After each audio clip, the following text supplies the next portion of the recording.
The Agenda with Steve Paikin is brought to you by the Chartered Professional Accountants of Ontario. CPA Ontario is a regulator, an educator, a thought leader, and an advocate.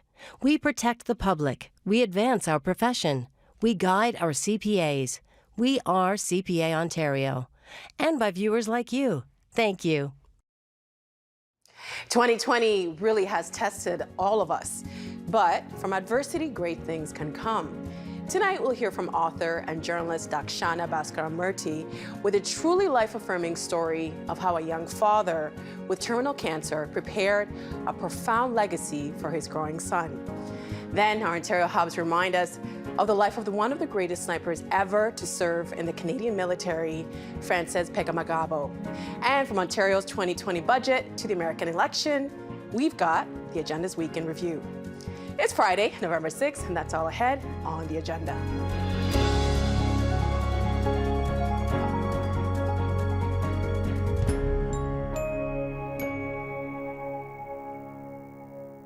How would you live if you found out that you were dying? When Leighton Reed was told that he had stage 4 melanoma, he was newly married, in a new home, with a baby on the way. How to take that news and to live fully in the time he had left. Dakshana Bascaramurty documents his journey in her book, This Is Not the End of Me, Lessons on Living from a Dying Man. She is a national news reporter for the Globe and Mail, and she joins us now from home in Toronto. Hi, Dakshana.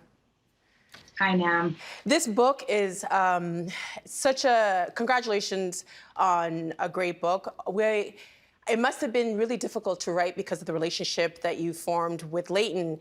So you met Leighton Reed. He was your wedding photographer, and you become friends. How did you come to document his story?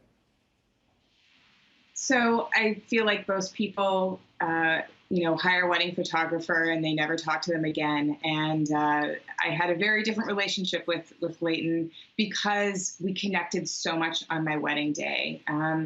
I really liked the way that he saw the world, and it reminded me a lot of the approach that I took to journalism, where I really wanted to, capture an unvarnished portrait of whatever I was covering. And, even though he was covering this day that's full of, these very sort of polished moments, he found humor and a lot of emotion in unexpected places. So after my wedding day, we were friends on Facebook. He was in Halifax, I was in Toronto. And a year later, I got an email from him. And he let me know that he had been diagnosed with stage 4 melanoma. And initially, when I responded, I had a lot of questions. The sort of journalist instinct in me, prompted me to send a very long response to him. And then we just started exchanging emails and then eventually talking on Skype because he was really looking for some advice on how he might document what he was going through. He was due to become a father in just a few months, and at the time of his diagnosis, and he wanted to find a way to, write about what he was going through so his son might be able to read it one day. And then as our conversations progressed and I found he was so open and vulnerable with me, I thought, this is actually a story that I want to tell. I find it interesting that, we are born to die, and we know this. Yet when we talk about death, we don't like talking about death. How can we change as a society to talk about something that inevitably we're going to have to face? I think so many people are terrified of talking about death. They're terrified about talking about death with people that they love, just the fear of losing them. And they are also afraid of talking about what they want in death because there's so much unknown, there's so much mystery to it. In the place of mystery grows fear. So what I really learned from working on this book and following Leighton and his family so closely was that we should start talking about these things kind of long before they seem inevitable. I mean, at the start of my journey with Leighton, he knew that death was probably coming in a couple of years, as did I. But he also had the benefit of a long runway before it happened. We started this project together at the end of 2013, and he lived into the beginning of 2017. So, when it came to telling his friends and his wider circle that he was dying, he was inundated with all of these very well-meaning messages, but messages of fear and of people trying to offer him, sort of empty platitudes of you'll get through this and you'll get better. He wasn't going to get better.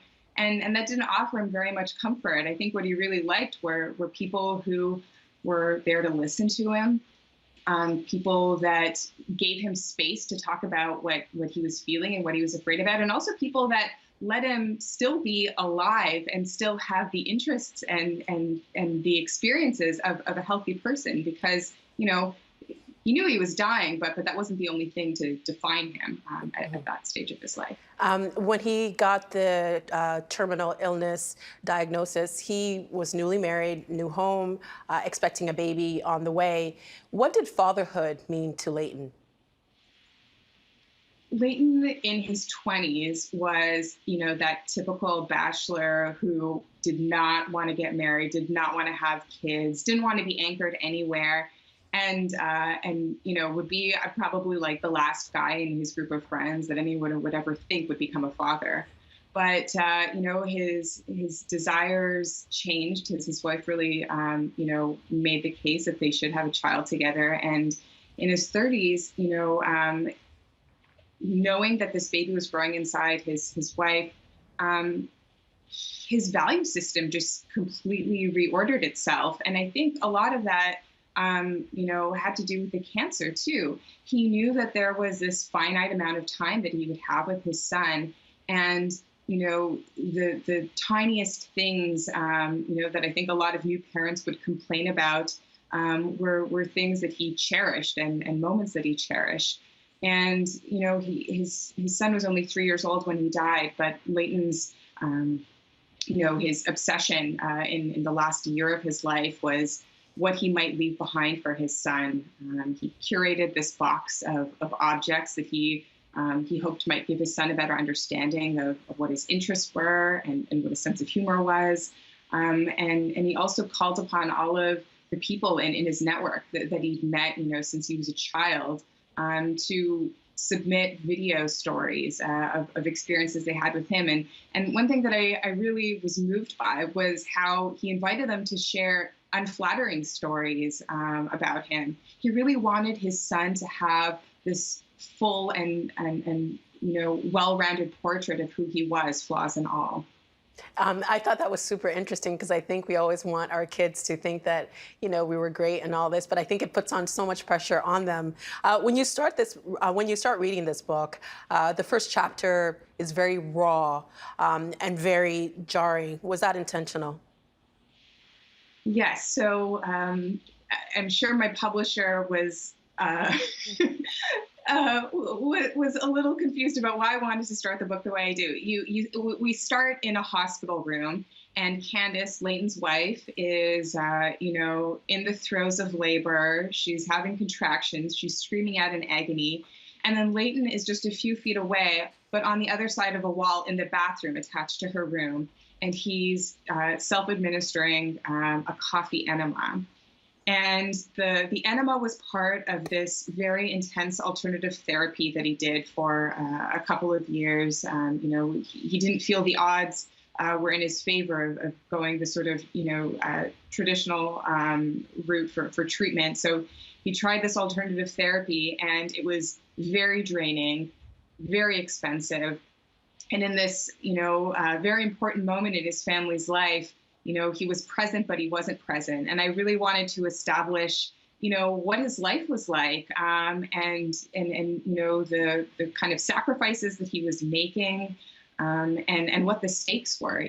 Like I said, his son's birth really reordered his values and made him think about, how he wanted to spend the time that he had left on it. Why did Leighton choose an alternative therapy? You mentioned it. It's the Gerson therapy? Mm-hmm.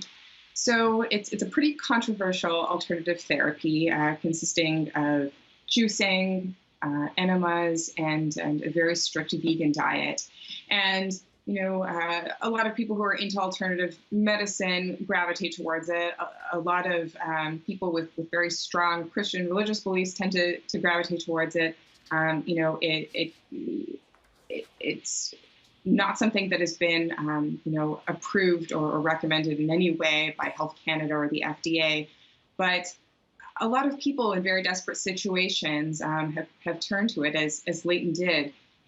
Stage 4 melanoma at that time in 2013, the drug that his oncologist had told him to take didn't have very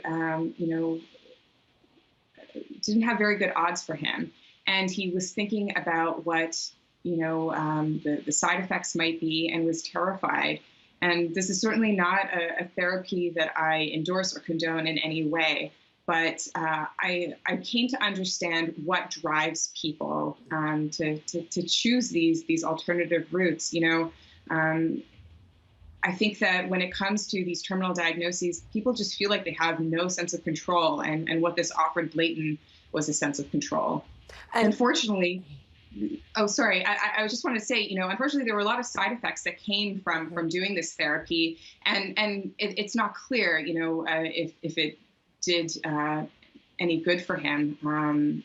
There's really no way of knowing. But he continued to live for a couple of years after, and he and his family credit the therapy in some part to it, although there are no doctors who can back that up. Because I think the therapy also, the way you document it in the book, it didn't just impact him, it impacted his whole family. How did his terminal illness, the diagnosis, and the treatment impact the whole family? So Leighton had been traveling around the world. He was actually about to move to Australia at the time that he was diagnosed with melanoma, and instead, uprooted his life and moved to Halifax, which is where he'd grown up and where his parents were. And when the cancer turned to stage 4, and he decided to do this alternative therapy, it was really all hands on deck in his family. His mother and his father made enormous sacrifices, both of money and of time and of labor to keep this therapy going. I mean, he was having, more than a dozen fresh pressed juices a day and doing all of these enemas. And there was so much grocery shopping involved.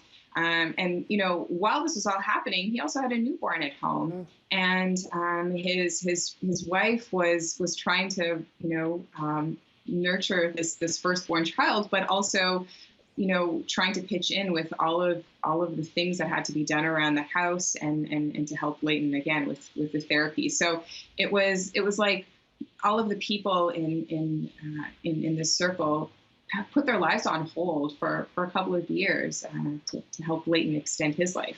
I want to read a passage from the book.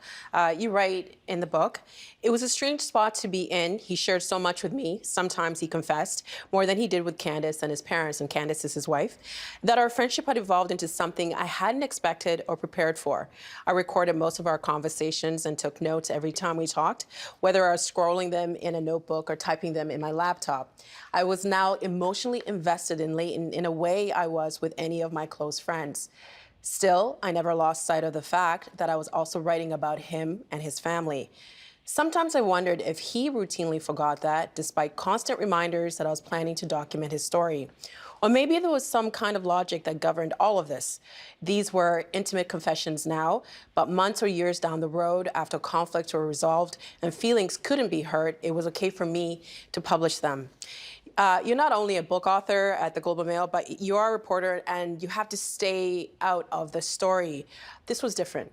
How did you navigate friendship, reporting this story, and staying somewhat impartial? I don't have a clear answer to that. It was really, really difficult. In the 12 years that I've been working as a journalist, I've never quite had an experience like this before, where from the get-go, I had a kind of messy relationship with a source. And I just, from the start, had to acknowledge that this would not be, a typical journalist-source relationship going forward. And the kind of typical rules of ethics that govern how we do our jobs day to day would have to be put aside. What was so important to me was just telling an honest story. And what I had to do with Leighton and with his family throughout this process, as you covered in that excerpt, was constantly reminding them, I am going to be publishing this. And we became very close, and I became definitely very emotionally invested in the outcome of all of this. And I developed a deep affection for Leighton and for his family. But I also thought that would, help in some way with, building trust with them. And I never wanted them to feel like, this was like I was using them, or this was some sort of betrayal. And I think that they're just unusual people in that they were really committed to telling an honest story too. And they wanted me to see, even the embarrassing moments of their lives over these years, even the disappointments, even the anger and the resentment that normally bubble up in families when they're facing, really tense situations. Elizabeth Kubler-Ross' 5 stages of grief are well known: denial, anger, bargaining, depression, and acceptance. Not necessarily in that order, but little is known about anticipatory grief. What is that? So anticipatory grief, in Leighton's case, was the grief that he and his family experienced, and I experienced, knowing that he was going to die. This was a pretty strong inevitability that this would happen within a couple of months or a couple of years after his diagnosis. And grieving, things like the life that, Candace, his wife, wasn't going to have with him. Grieving the fact that her son was going to grow up not really knowing him.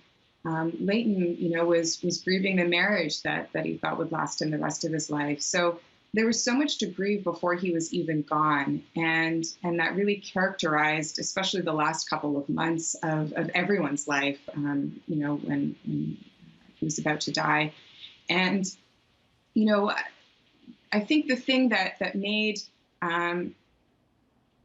the grief journey afterwards so varied for the people in his life was just how they were with him at the end. With Candace, his wife, she talked a lot about how, in the last couple of weeks, he died at home. The last couple of weeks, the cancer eventually spread to his brain, and it really affected, his cognitive function, really affected his memory, and most importantly, it affected his sense of humor. Sense of humor was sort of a defining personality trait of his.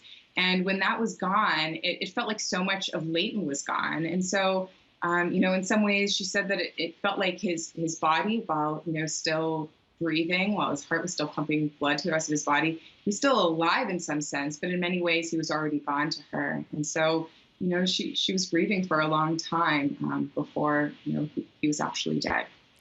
There are 2 people you were close to that didn't live long enough to read this book: Leighton Reed, who is the subject of the story, and also your father. What happened to your father?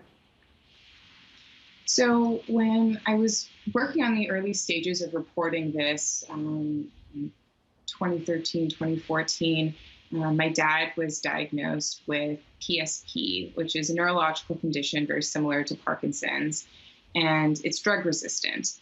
And, he deteriorated over the course of a few years quite dramatically. And it was very similar to the experience I went through with Leighton, just seeing this person, so full of life, so energetic, just kind of wither in many ways. And my dad eventually lost his ability to speak, his ability to see, and we had to move him into long-term care, which was a really difficult and heartbreaking decision. And while he was there, I brought a lot of these lessons I learned from the end of Leighton's life into the way I treated my dad.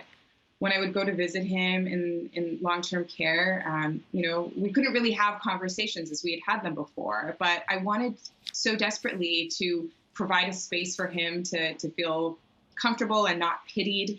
And I would bring the newspaper, his great love was reading the news, and I would read that to him. And I just wanted to, preserve some sense of normalcy in his life at the end. And I really credit Leighton for teaching me that. And so in April of this year, while living in long-term care, while his long-term care home was on lockdown, he died. And he'd had, again, like Leighton, a long runway. He was determined palliative 2 years before his death. But because I knew that it was coming, I was able to process a lot of that grief before the very end. And what would you say? I'm so sorry for your father's passing.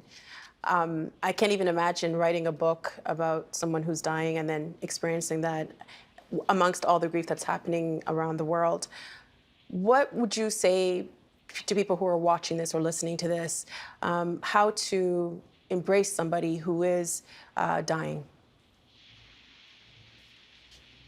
I think what we should all prioritize above everything else is being present and listening. And, like I said, my dad wasn't able to speak, so there wasn't a lot of listening to be done there necessarily. But I know that with Leighton, he was so happy to have someone who wasn't projecting all of their baggage on him in me. And a lot of that was just motivated by the fact that I was documenting this. And as journalists were told to, ask the question and then shut up. And then even when the person thinks that they're done giving their answer, you shut up for a little while longer because they might have more to say. And so, that's the key thing I would say to people.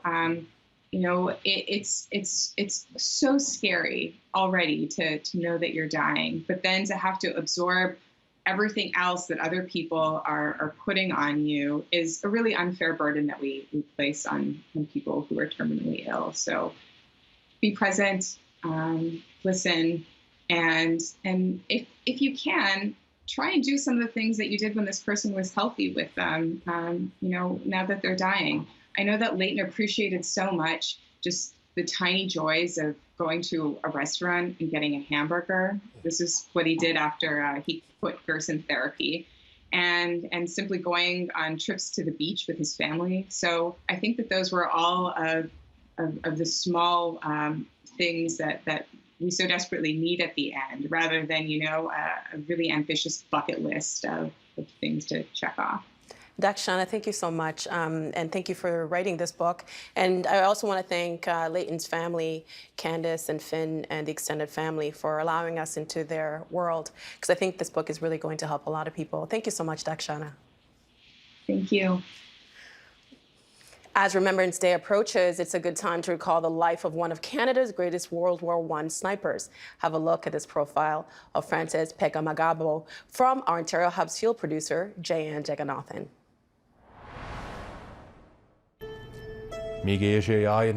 When you are over there, break apart a branch, a dry, dead branch, and then chew on it a while. You are not to swallow this, but keep this in your mouth. You will then be able to pass through the lines. This is one of the few war stories Francis Pegahmagabow, Canada's most decorated First Nation soldier, shared after World War I.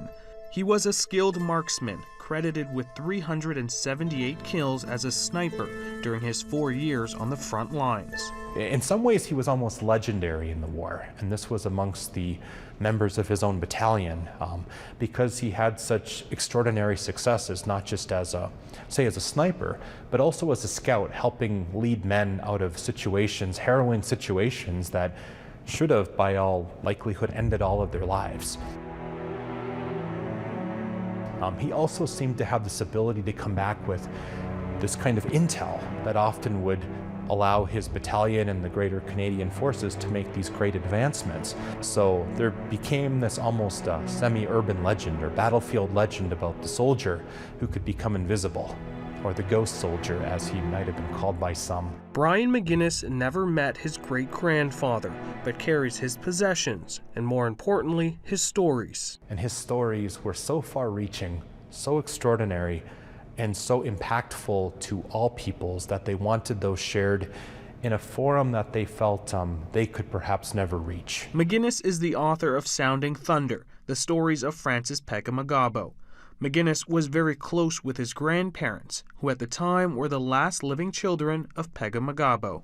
He didn't want his children to know about the strife and the grief and the difficulty of war. And that's why he went to war, in part such that they would hopefully never have to experience such a thing. Pegahmagabow was orphaned at a young age. His parents, members of the Wissahickons First Nation on Parry Island near Parry Sound, died when he was just a baby.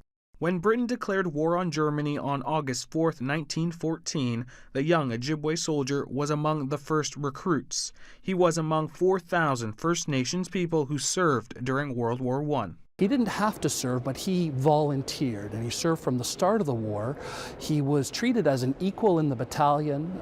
The accounts by other soldiers talk about Pegahmagabow being really one of the elite soldiers. He was feared throughout the German army. He often ran across the battlefield delivering messages, which was one of the most dangerous jobs during the war. And he was recognized for his bravery. In 1916, he was one of the first Canadians to be awarded the Military Medal. He would go on to earn 2 more. Many of his possessions, including his medals, were given to the Canadian War Museum in Ottawa. Many of these Indigenous soldiers who survived the war, and of course they suffered very high casualties as well, like all Canadians, came back to Canada after the war with a really new sense of purpose. They had served their country, they had served the king, they had stood shoulder to shoulder with their comrades, and they came back to a country that treated them again as wards of the state. And so many of them, like Francis Pegahmagabow, became politicized. I think as a result of not only having experienced that sense of equality for a brief time, but having made such profound sacrifices in the name of Canada, to come back and then just simply once again find yourselves so controlled, so regulated, so governed. He served in the Wissahickons Parry Island community as a counselor and then a chief. A lot of those men suddenly began to use those voices that they had discovered to speak out against what they felt was very, very wrong. He fought against taxation for Indigenous people and for land rights. Francis's life from the get-go was dedicated to helping life and preserving life, because it was the acts of saving life that he wanted to be remembered for. Because life is sacred, and that life had to be protected.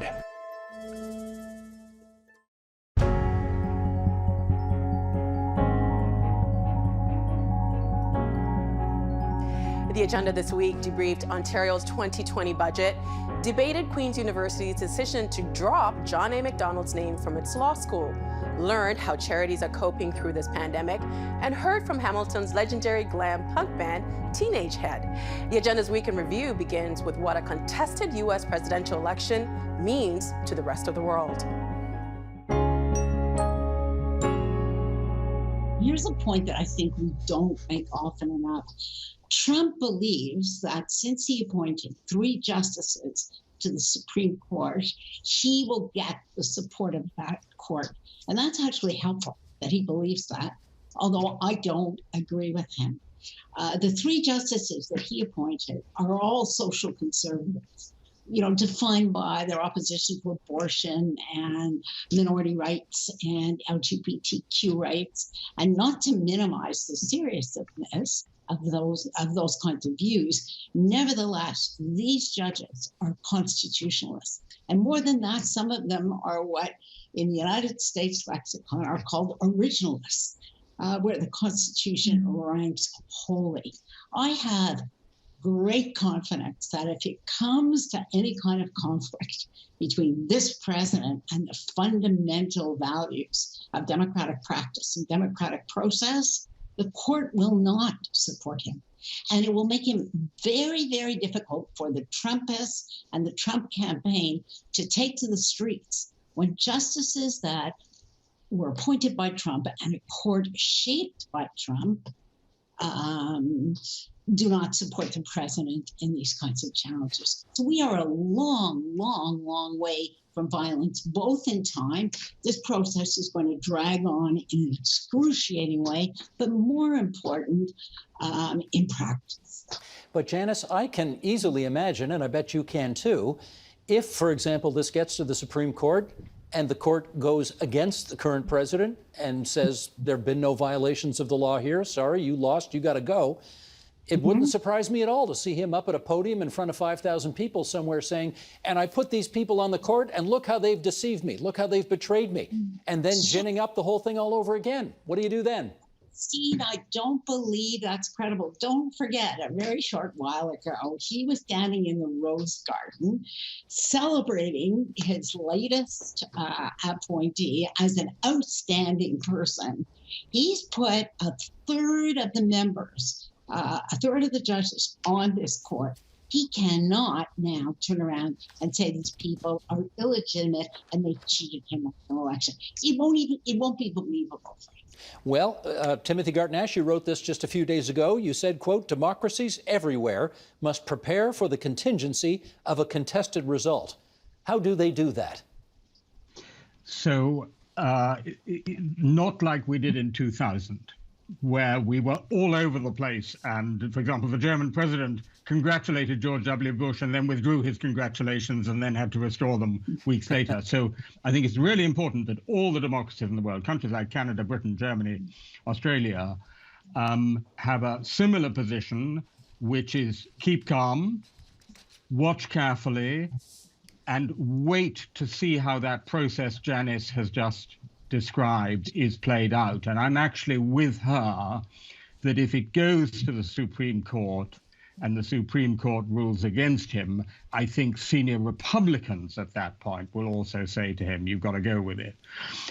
Can I make a broader point, Steve, which is, you know, we are in the midst of a global democratic recession. This is the first year since 2000 that there are less democracies in the world than there are non-democracies. Now, it's already clear that the United States is not going to be able to lead the great renewal, worldwide renewal of democracy, because that would have needed an unambiguous landslide victory for Biden and getting the Senate, okay? So that means it's actually more up to us, more up to countries like Canada and Britain and the EU and Australia and so on, to do the domestic renewal of liberalism broadly conceived, to win back those voters who've gone to the populist nationalists, but also to lead, so to speak, the international renewal of liberal democracy, because I'm afraid from what we used to call the leader of the free world, we're not going to get that leadership in the next 4 years, even if it's President Biden. Well, that's a fair point, Seven. Now, you know, back in the day, we always used to think that we counted on the Americans to lead, to be that shining city on a hill, and lead the world towards more democracy. That's not going to. That certainly hasn't been the case the last 4 years, and may not be for the next 4 either. To what extent do you think the rest of the democratic world can lead that effort in the absence of a strong America? Well, let me back up historically. If we look at the spread of democracy over the past century, we see these waves of democratic transformations that happen after global disruptions. They happen after World War I, after World War II, after the Soviet collapse.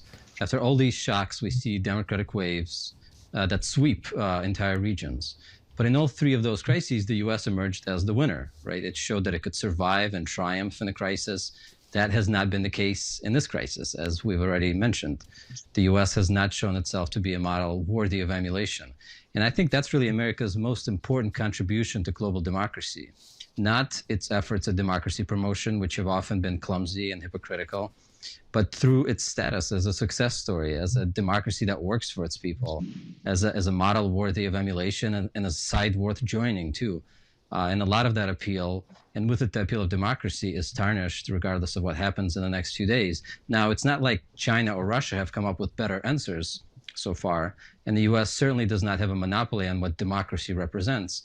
But to the extent that fewer people are looking at the U.S. and saying, I'd like to live there, I'd like to study there, and if I can't do that, I'd like to live like that. To the extent that fewer people are saying this, then the lesser the appeal for democracy around the world, regardless of what other democratic states do.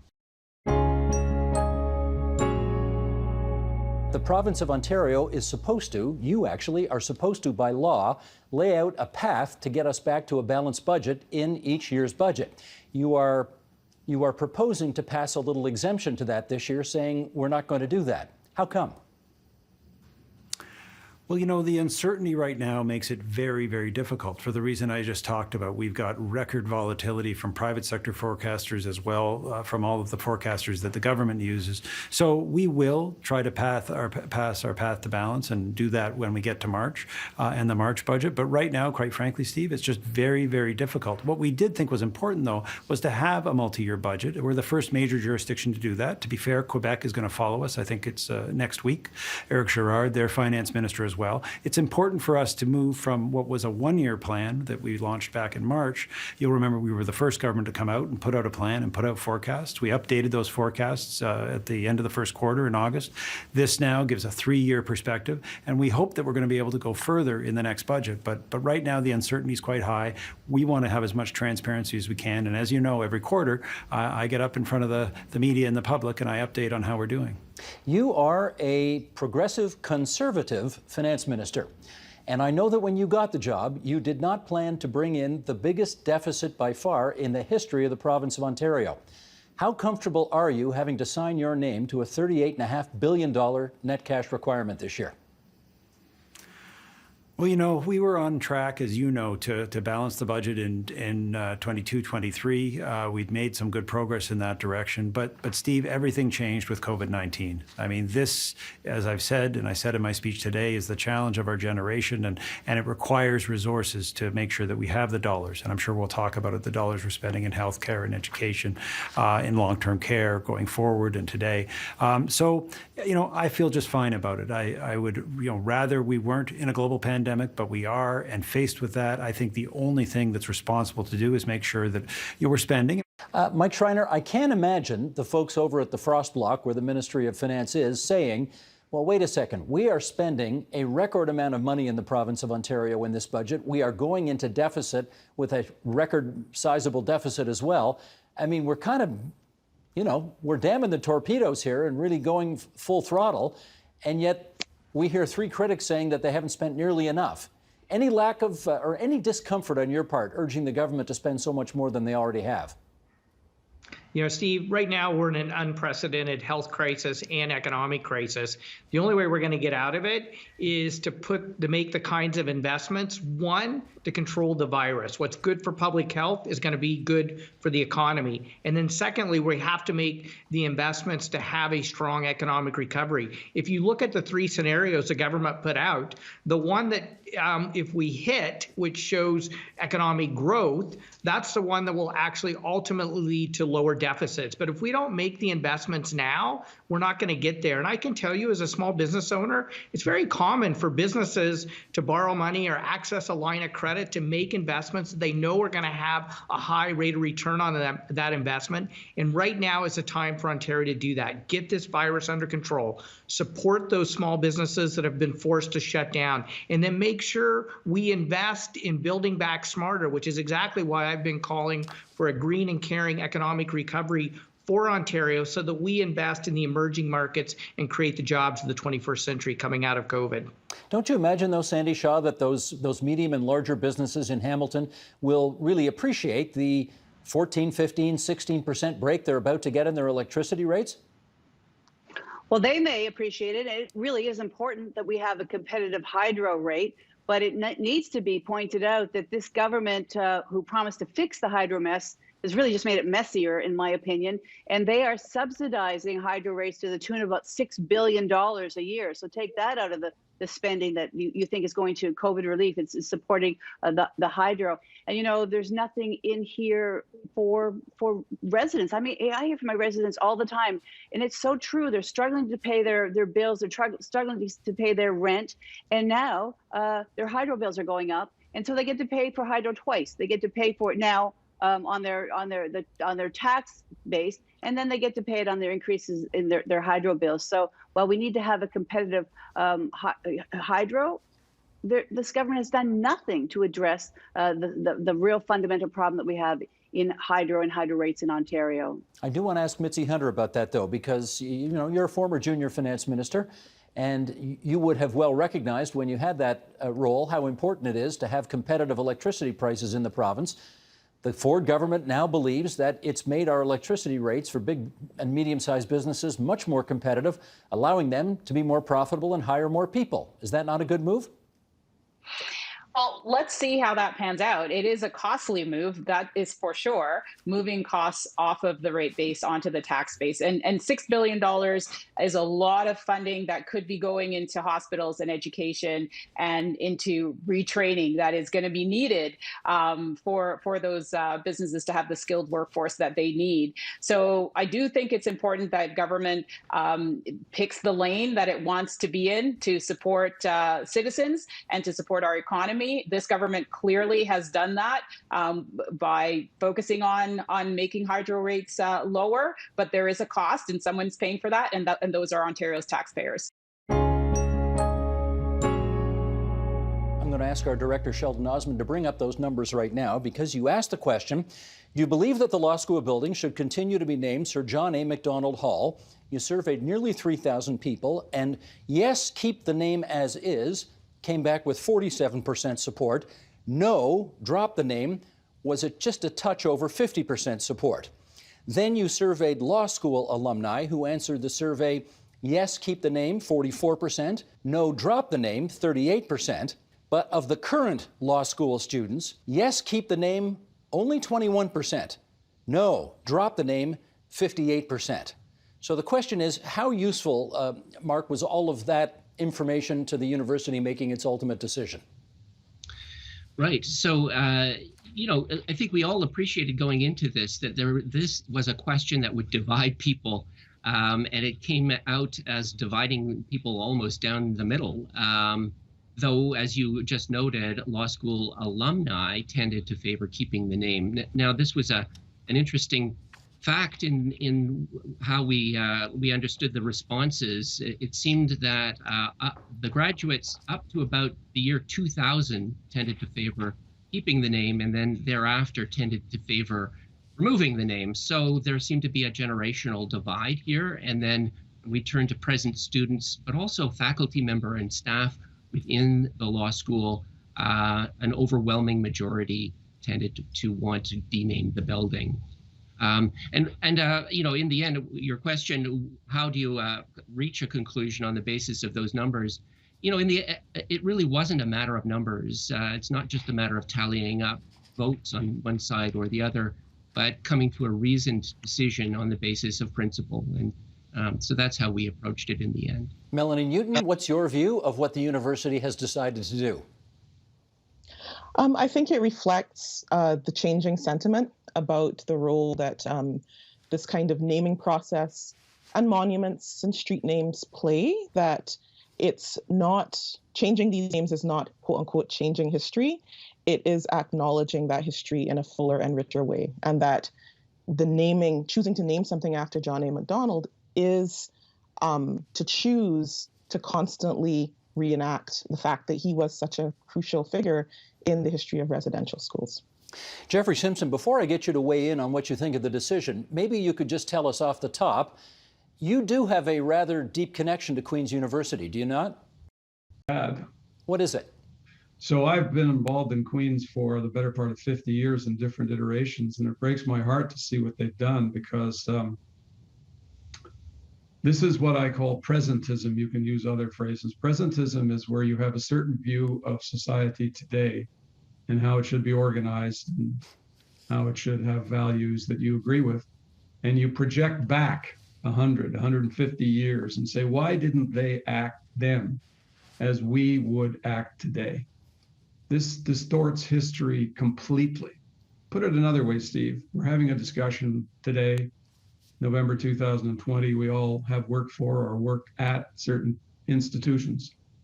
We don't spend any time, nor can we spend any time, thinking about what 150 years from now people will think about what we did today. Maybe the next generation, but not 5 or 6 generations from now. It's impossible to know what Canada will be like, what the world will be like 150 years from now.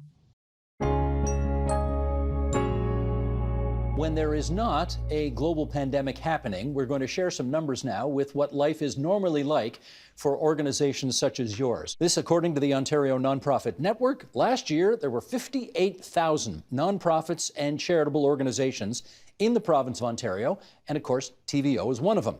They employ 1 million people. They've got $50 billion worth of economic impact, and their 5 million volunteers help them with services. They receive less than half of their revenue from all levels of government combined. So with all of that at stake, I guess the next question we have is, we're not living in normal times now, so we really want to get a better understanding of what COVID-19 has done to your ability to do what you normally do. Helen, go ahead. Well, the easiest breakdown is that over the course of April to August, our associate lost close to $4 million in revenue, which is over about 20% of the typical annual revenue that we would receive. So as you can imagine, as a charity for tight margins, that is very for us to sustain, and it's in a very precarious position. Paul, what's COVID-19 done to you guys? Yeah, okay. The first thing I would say is, we've seen significant impact. We're in a tricky position in that we operate a social enterprise that generates revenues to support some of our work. We have this thing called the Good Food Box, where we sell boxes of fresh produce that we deliver to people's homes across the city. We also sell produce in bulk, largely to schools. And for us, that's our largest revenue generator. We're talking about $35,000 to $40,000 a week during the school year, or close to $1.5 million. So once the pandemic hit, that revenue disappeared completely. And it's also causing us to have to cancel our annual fundraiser in 2021. It's our largest fundraiser of the year, something that we call Recipe for Change. Well, when we had our annual fundraising gala canceled, because of course you can't gather in groups of 200 or 300 anymore, we simply did it on TV and still managed to raise some money. That was a good option for a TV station, but you're not in the TV business. So how do you rethink what you do if you can't do a gala? This is the big thing, and I think lots of organizations have pivoted to doing things online, but we have to remember not everyone has stable and consistent access to the internet. So, and we also, I'm seeing a lot of nonprofits shift galas and events to online, but it's a really saturated place at the moment. I think everyone is trying to rethink how to generate that revenue. So we've decided we're going to take a step back and look at what we can do outside of bringing people to a screen. Bruce, what are you guys seeing in terms of the impact of COVID-19? Well, it's widespread. It's hitting every part of our sector. We had gone out and asked sector leaders the impact of their organizations in the spring. And already in April, 30% of organizational leaders had laid off staff. Another 55% were saying that future cuts were a possibility. You compare that to the 08-09 economic collapse, only 23% actually laid off staff. So you can see that this pandemic is widespread and much deeper. Helen, we know that the issues and the problems, the challenges that Northern Ontario poses are different from those that we experience here in the South.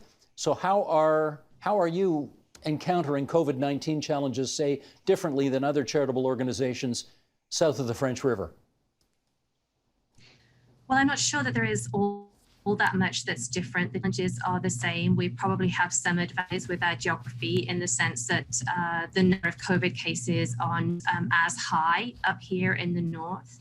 However, the impact in terms of making sure that we have additional protocols in place, which includes additional costs for personal protective equipment, et cetera, are all, they're as taxing as they need to be, but they certainly do cost organizations like ours more money.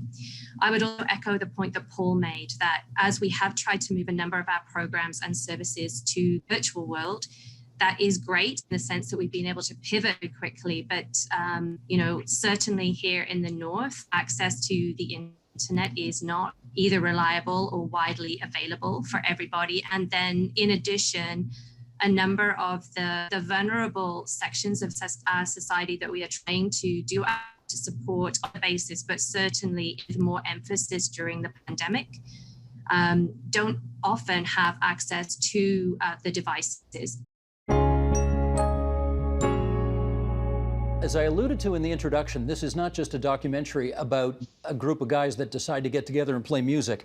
There are so many more deeply felt universal themes that go throughout this documentary because, of course, you got a terrible blow dealt you in 2008 when your lead singer, Frank Kerr, died of cancer. And the band stopped playing for a very, very long time. And I do want to touch on this here. Doug, maybe you could start us off on this. As you tried to put this story together, what did you see in terms of what Frank's death did to this group of guys?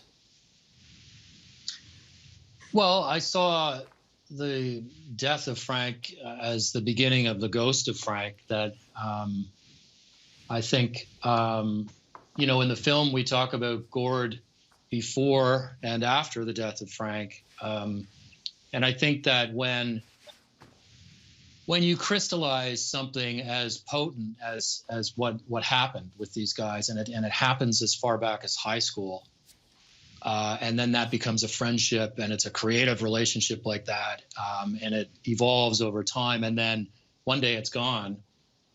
I think that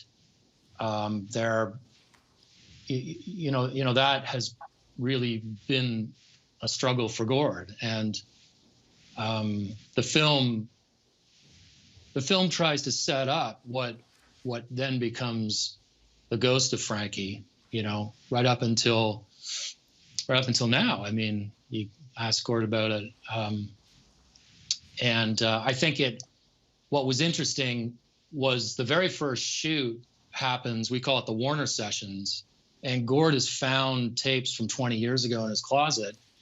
And they go into the studio for the first time since the death of Frank, and Gord hears the songs again and encounters them, and he says, "These songs remind me of old friends.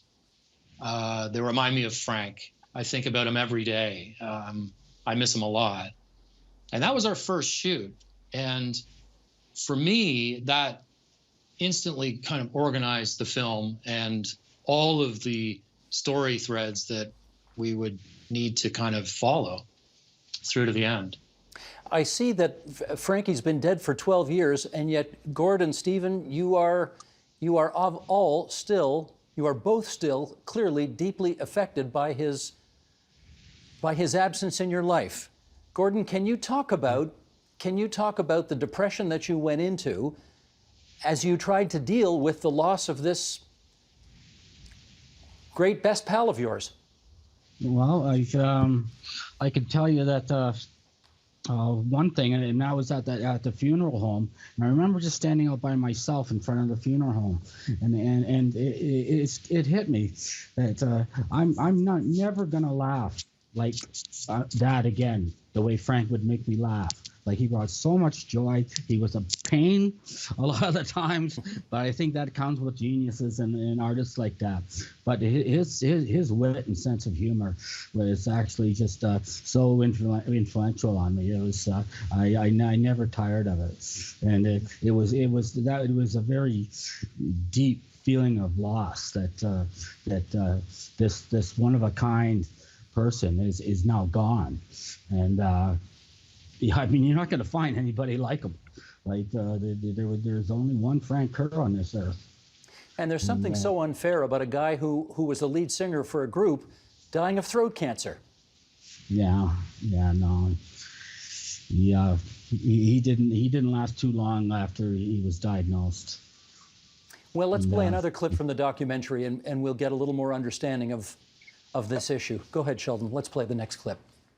You're a guitar player, you're a writer. We're in a band called Teenage Head, and I think that if we were able to get just a 5-10 song demo, I think that would immensely make him a healthier, happier person. Best medicine.